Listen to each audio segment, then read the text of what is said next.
Hi friends, welcome back to our channel Nandanavanam. Friends, ఈరోజు గొలుసు కుట్టు అనేది ఆల్ డైరెక్షన్స్లో ఏ విధంగా కుట్టాలి అనేది చూద్దాము. ముందుగా మనం ఫార్వర్డ్ డైరెక్షన్లో అలానే బ్యాక్వర్డ్ డైరెక్షన్లో పర్ఫెక్ట్గా ఏ విధంగా కుట్టాలి అనేది నేర్చుకున్న తర్వాత ఇలా ప్యాటర్న్ అయితే డ్రా చేసుకొని ప్రాక్టీస్ చేయాలి.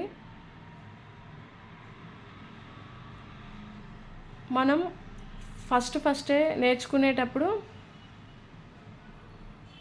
చిన్న చిన్న చైన్స్ వేయొద్దండి, చాలా లాంగ్ చైన్స్ వేయాలి. చిన్నగా వేసామనుకోండి సరిగా రావన్నమాట. అప్పుడు మనకి నిరాశ పడుతూ ఉంటాము. అబ్బా ఏంటి రావట్లేదు, ఇక నాకు ఇది రాదేమో అని వదిలేస్తూ ఉంటాము. సో అలా కాకుండా పెద్ద పెద్ద చైన్స్ వేయండి స్టార్టింగ్లో.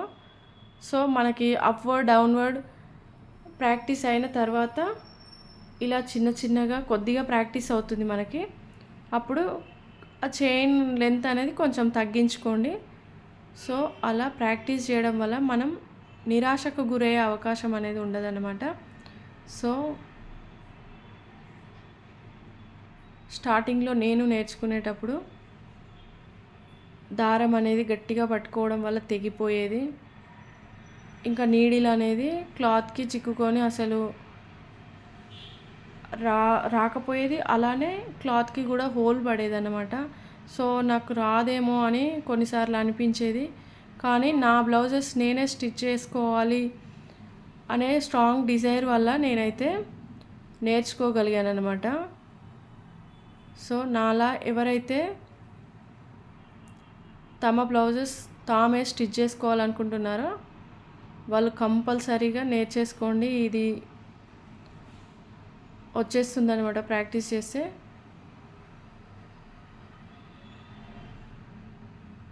సో ప్రాక్టీస్ చేస్తే ఏది రాకుండా ఉండదు కదండి. ప్రాక్టీస్ మేక్స్ మ్యాన్స్ పర్ఫెక్ట్ కదా.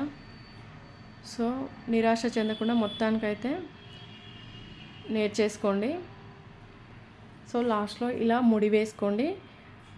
నేను ఇంకొక వీడియోలో ముడి వేయడం ఎలానో చూపిస్తాను. సో ఈ ప్యాటర్న్స్ అనేవి చాలా యూజ్ అవుతాయి అన్నమాట. మనకి బ్లౌజ్ డిజైన్ అనేది ఏ డైరెక్షన్లో ఉన్నా కానీ మనం ఫ్రేమ్ తిప్పకుండా వేసుకోగలుగుతాము ఈ ప్యాటర్న్స్ అనేవి ప్రాక్టీస్ చేయడం వల్ల.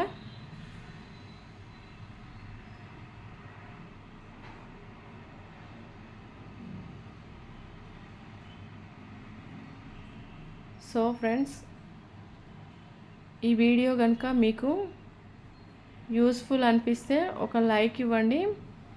అలానే మీరు ప్రాక్టీస్ చేసినాక ఎలా వచ్చిందో కామెంట్ చేయండి.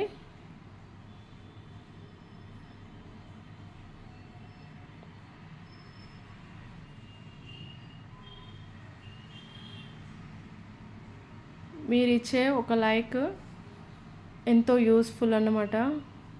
So please like. అలానే మీ ఫ్రెండ్స్కి, ఫ్యామిలీ మెంబర్స్కి షేర్ చేయండి.